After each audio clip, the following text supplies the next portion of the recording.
My name is Cynthia Mumbo. I am the founder and CEO of Sports Connect Africa. It's a sports consultancy that focuses on empowering sports stakeholders in Africa from a commercial perspective.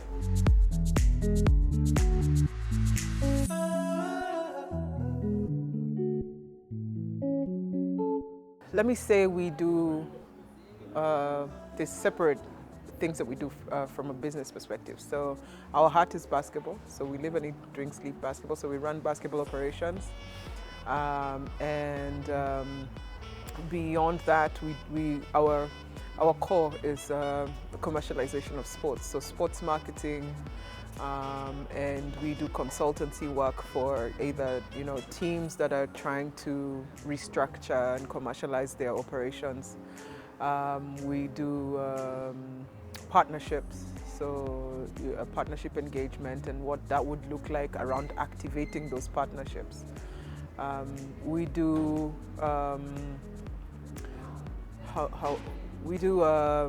connections, so networking for sports stakeholders. So if you need someone in Europe, I'll connect you within the sports world. And if somebody in Europe or America or wherever needs somebody in Africa within the sports world, I'll connect them. So sort of some concierge.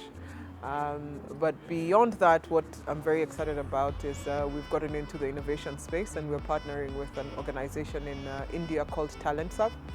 And we've launched two products. One is Acadware, which is an operations app for managing academies, and Soccer Track, which is an app for managing tournaments and leagues.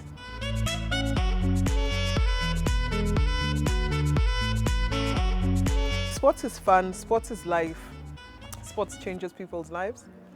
And I was very lucky to be inducted into sports when I was very young by the late Benjamin AYIMBA. I think I've shared this story a million times, but he's so integral to what I am and who I am today. And my late dad, who passed away early this year in February, the two men are very, very integral in my life. My dad is an entrepreneur and he totally believed in my dream more than anyone, and him and my mom really supported me. But I do what I do because I believe there's an opportunity to empower Africa through sports, and really that's what drives me.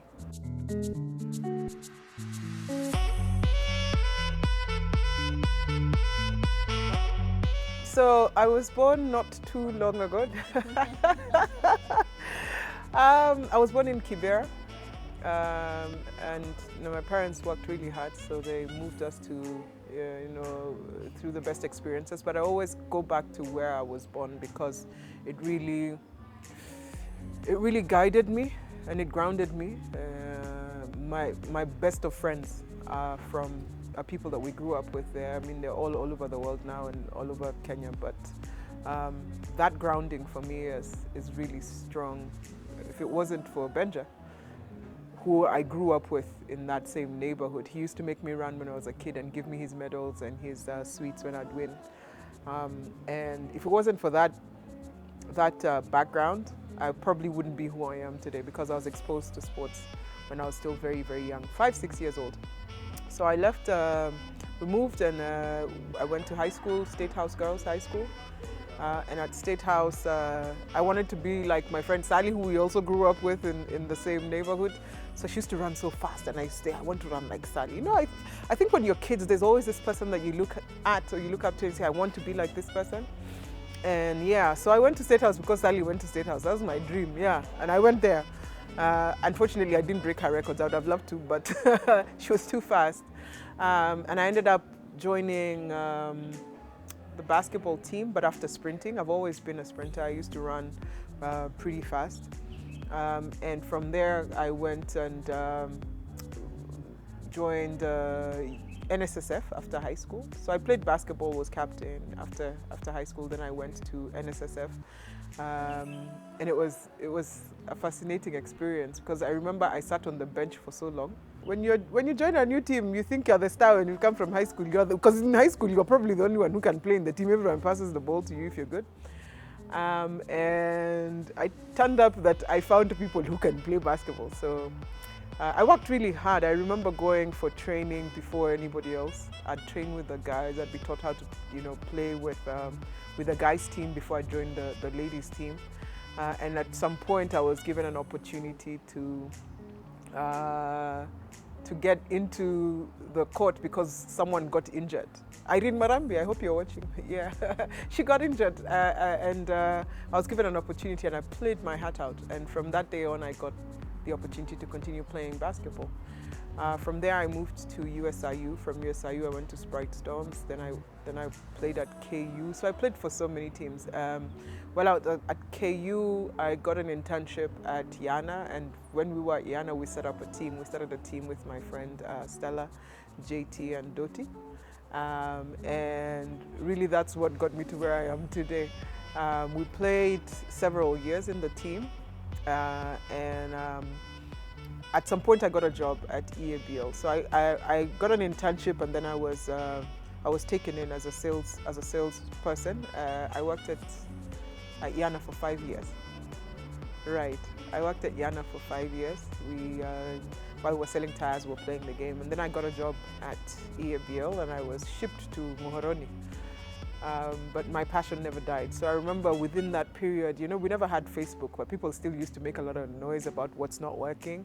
And I remember writing, within that email thread to the basketball federation, the basketball fraternity, and saying, hey guys, but why not structure it this way? Let's go this. And I got an email to say, hey, would you like to join the federation? I think I was only 25 or 26, so I joined the executive committee of the Kenya Basketball Federation at 26.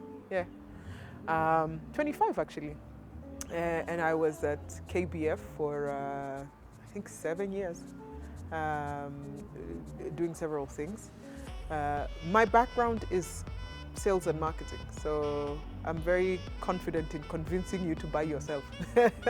I enjoy being in a space where I can talk about products, talk about experiences, and being able to use that knowledge to bring it back to the sports world.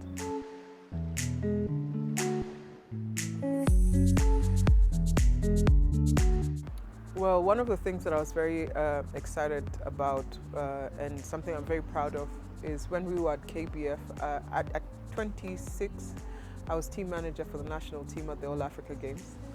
Yes, that was huge. I was managing my age mates. Very big learning experience there. I think I messed up and I did really well in equal measure, but I learned a lot. That was my first major, let's say, leadership role, and I took it on with stride.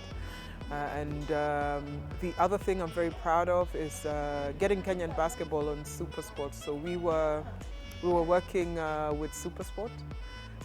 We got Kenyan basketball on Pan-African TV, first time in so many years. So I thought that was really fascinating and exciting.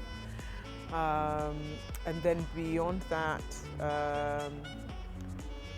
there's a project we did in Kogelo. So we put up not the basketball court, but the volleyball and netball pitch. I was very excited to be a part of that, yes. Very honored. We set up Vikapu Elite Basketball Academy. Very excited about that. Touched very many young lives.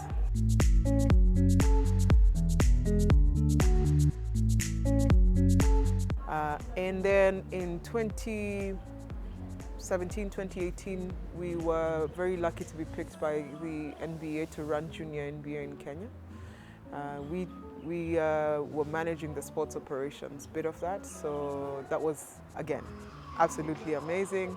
And out of that, I got to receive Leaders in Sports Business Award as the first African woman. So I was in London in 2018 to receive that award.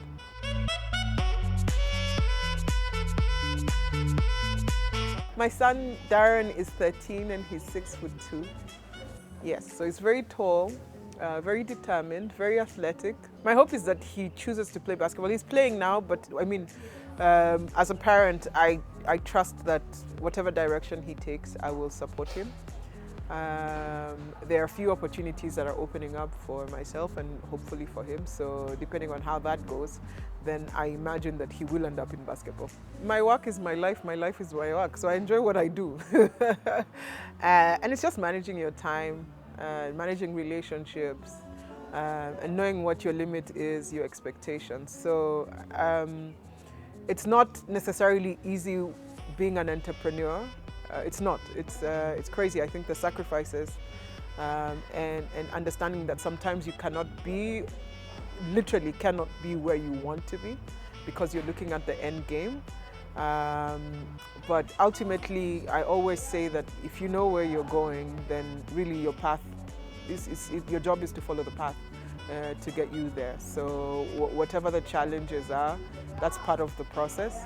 I don't believe in overnight success. I do not believe in turnover just like that. There has to be some sort of process. I mean, there's some people who might be lucky to have that, but for me, my journey has been one of understanding that the long-term goal is greater than where I am today, and that is what really guides me. So when we talk about work-life balance, my work is my life is my work. I enjoy what I do, so it's not a big deal necessarily for me.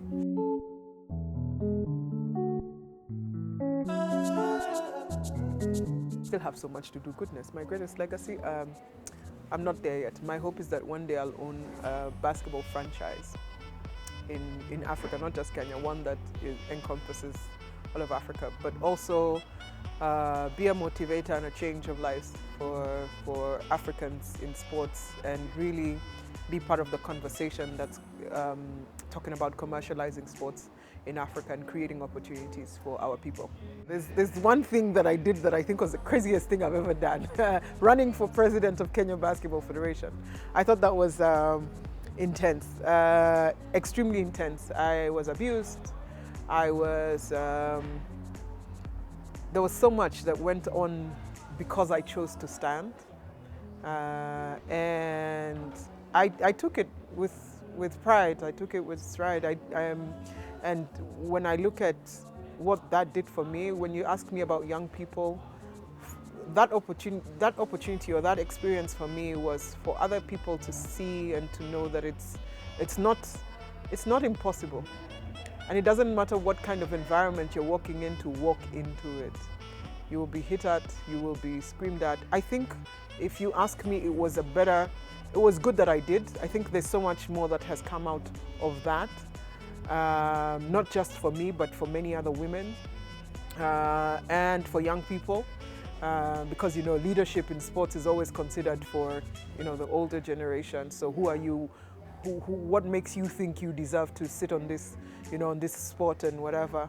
So, I mean, I respect everybody who has worked to be where they are, but leadership is never going to be handed to you like this and say, "Hey, here, take." No. And especially not in our environment. So you get yourself together, get out there, face the challenges. I mean, as a woman, trust me, the abuses came. There were some things I can't even, mention on TV. But I sat down and I said, I have two ways to react to this. I can be proactive and take this on and be as positive as possible and learn and experience and show people that it's possible. Or I can go into a shell and, get back at all these people who've done 1, 2, 3, 4, 5, and that's not worth it. For me, it's encouraging young men, young women, and generally everybody, that no one should tell you what you can and cannot do. Just stand up and be counted.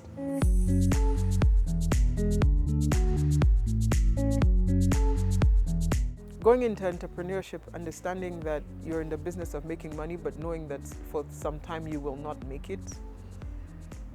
Having to eat rice and beans for a long time, I'm so okay with sharing this story because it's my reality, People think, they see you on TV, they're like, "Oh, Cynthia, I saw you on TV." I mean, that's not a measure of how great I'm doing. That's me positioning myself and sitting out there and showing people that it's possible. But behind the scenes, I can tell you, entrepreneurs go through hell. You go through hell. There are days you have $1,000, $20,000, $100,000 in your account. The next day you have to use it for something else to move you to the next level. And then you go back to zero, but because you're investing, you know. So that for me is something that has been a challenge, you know, just understanding, not understanding necessarily, but accepting that money is not going to be there the way I would like for it to be, and not being able to provide for my son some of the things that I would like. But I believe that the sacrifices are worth it. I see pretty soon some exciting stuff happening and, you know, life-changing. And I'm okay with that. The other challenge is being a woman in the industry and the undertones that exist because you're a woman in the industry. There are undertones. You're not shown in your face. No one tells you in your face that, you know, you shouldn't be here. But the undertones are there. I mean, I've received a call or two to be told that, you know what, you need to know your place. I have. It's no lie, it's the truth. You need to know your place. What place is that? Who decides my place? I think God decides my place. And I know that, you know, me sitting up here and saying that very boldly sounds cocky, but if a man stood here and said, in fact, a man wouldn't be asked the same question. So you can imagine that as a woman, I have to explain that I'm standing here in confidence, you know, sitting here in confidence saying that I feel that I need to be in A, B, C, D room. But men just walk into that room because they can. So that's another challenge. But I look at it as an opportunity to empower other people. That I don't mind being the punching bag, be hit, be whatever, but if it creates a red carpet for somebody else to walk in because I did and they don't have to go through the same thing, then I've done my job. All right. So highlights. I know there are highs and there are lows.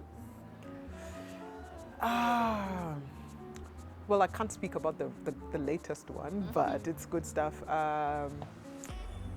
For me, going to the UK and receiving the award was a real highlight in my life. Being able to stand with some of the greatest sports business professionals opened up my mind to the possibilities. I really learned a lot from people, made incredible networks that I work with to date. That was great. The other highlight of my life was honestly running for president. That was 2 weeks before my dad passed away. And he asked my brothers, is Cindy really running for this? He called me Cindy. He said, Cindy is really running for this against these guys. My brother said, yeah, she would be in charge of. And his only word was, wow. And so for my dad to be able to see that is something that I'll cherish for the rest of my life. He called me 15 minutes after we were done with the election. I don't know how he felt it, but he called me and he said he was proud. And nothing beats that, nothing. Everything I do now, I always go back to that moment and I know that he is proud.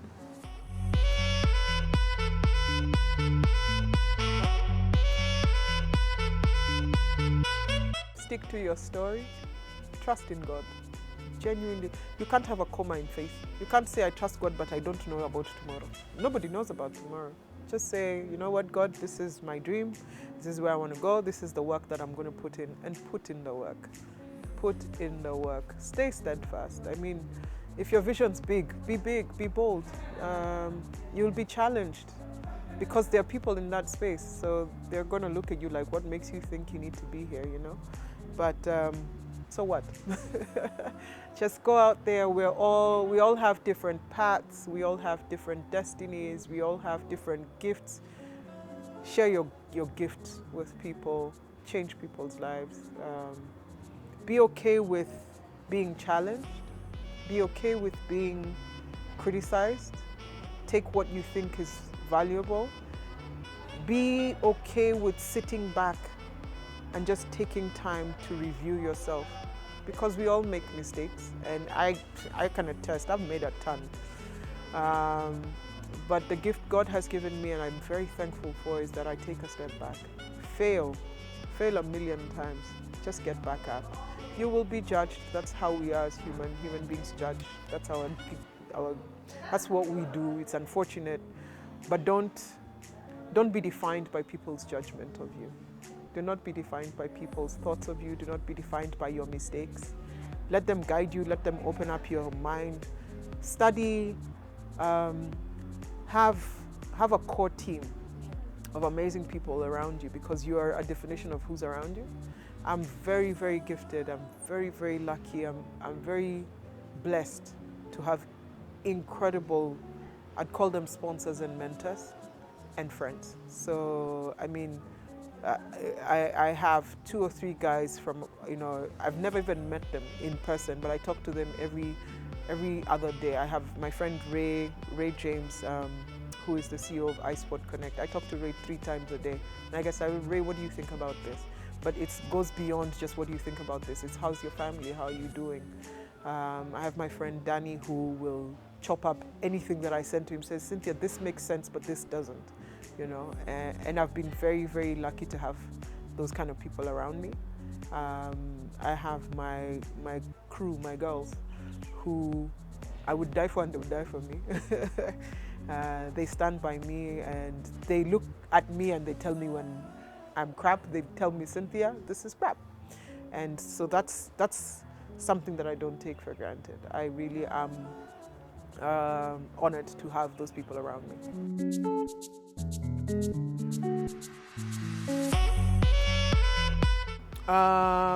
Our field is still quite greenish, if I could say, in this market. So study, understand what you want. I mean, sports management it's big. There's so much. You don't have to, you could be an administrator, you could be a sports operations person, you could be, a journalist, you could be practically anything within.